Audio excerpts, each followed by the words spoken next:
ہمارے جو عام اسٹوڈنٹس ہیں یعنی کالجز میں پڑھ رہے ہیں وہ مفتیوں کے سامنے بیٹھتے ہیں تو مفتی ان کا منہ دیکھتے رہتے ہیں, ہاں یہ بھی لکھا ہوا ہے, کیونکہ ان کے پاس سورس آف نالج ہے. تو وہ تو اس وقت بلائے بنے ہوئی ہیں.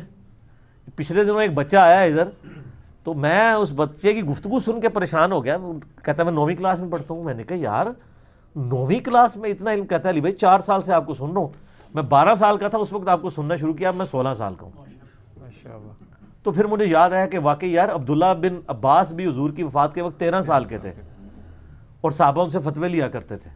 تو آج پھر اسلام پہ وہ مبارک دور واپس آ گیا ہے اس حوالے سے کہ آج ہمارے بچے ایجوکیٹڈ ہیں.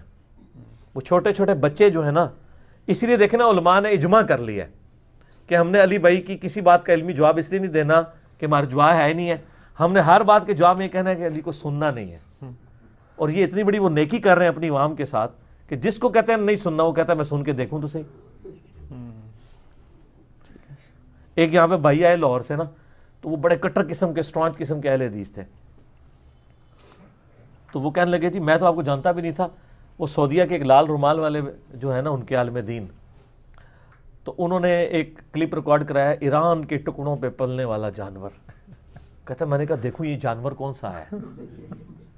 تو کہتا ہے میں نے جب آپ کو سننا شروع کیا, ہر چیز کا ریفرنس آ رہا ہے, حدیث کے نمبر آ رہے ہیں, میں کھول کے خود پڑھوں, کرتے کرتے کرتے وہ پھر اس درجے پہ پہنچے کہ وہ پھر محرم کے مہینے میں کالے کپڑے انہوں نے سلوائے محرم کے مہینے میں, اور اہل حدیث کی مسجد کی پہلی صف میں نماز پڑھی.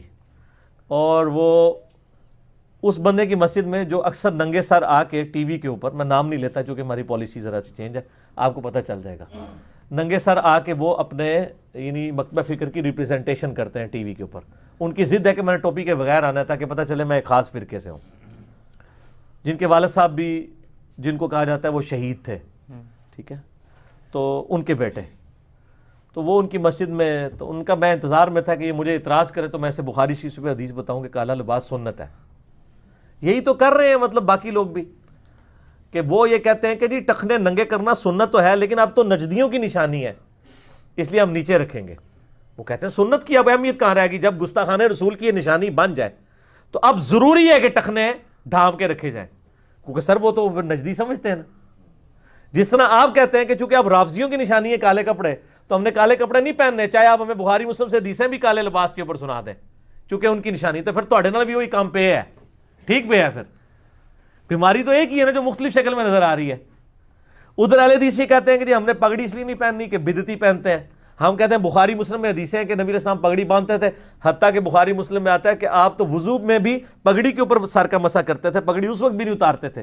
وہ کہتے تھے ٹھیک ہے, وہ کہتے ہیں یہ ٹھیک ہے, یہ حدیثیں حنفیوں سے صرف پگڑی کے مسح پہ لڑنے اور مناظرے کرنے کے لیے, پگڑی باندھنے کے لیے نہیں ہے. تو ساری یہی ہے نا. پھر تو آج پبلک کہتی ہے کہ ہمیں ٹوٹل پیکج دیں, ادھورا دین نہ دیں, فرقوں کے بابوں کا دین نہ دیں, کتابوں کا دین دیں. اس لیے میرا ایک کلپ ہے بابوں اور کتابوں میں فرق.